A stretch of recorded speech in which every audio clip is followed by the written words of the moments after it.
Disney, no matter what the share price is, no matter what it's going through, it has a moat. And the reason is because its competition doesn't have theme parks. It doesn't have all the IP. It doesn't have the name recognition. It doesn't have top management. That's a moat. Apple. Well, let me challenge you there for a minute. And full disclosure for everyone, this is not a financial show. We are not giving any financial investment advice. You're not a registered advisor seeking clients. I'm not. I've got a Series 7, Series 63, but I'm not a financial advisor active.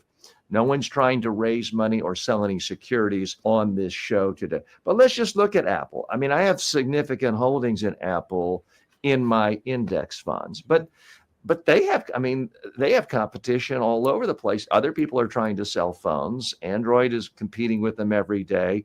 You've got federal trade commissions and governments in the United States and throughout Europe constantly saying they're guilty of restraint of trade. They could have major regulatory actions against them. Is it really true that they are destined to have continued, $1 trillion growth the way they've been on for the last decade or so? Yes, yes, and yes. And here's the reason. If you have an Apple phone, you're not going to switch to Samsung because Apple has a network. Your iPad's not going to be connecting with it. This is important. Apple has name recognition. It's so essential. Apple, there's a very high barrier to entry.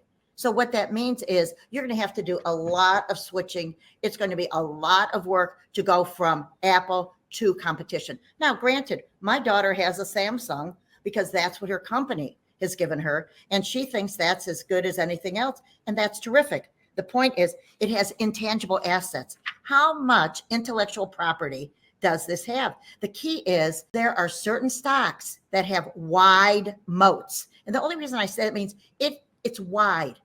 Tesla, we're not even going to Tesla. However, Tesla has brand recognition. The founder has plenty of money and could do what he wants when he wants. It doesn't mean it's a wide moat. Maybe it's a narrow moat. However, it still differentiates itself from its competition. And these EV charge centers is most likely going to be one of the major hooks for Tesla. So the key is it's important to understand, what is it? Who are you? What's your risk tolerance? And again, I'm not an advisor. I'm simply telling you I want people to at least understand the language of investing. So when they have a financial advisor, they can at least understand that the person's not speaking Greek. They can have some fluency and be able to ask questions, be able to feel smart rather than say yes, yes, yes, and not understand. That's what this is about.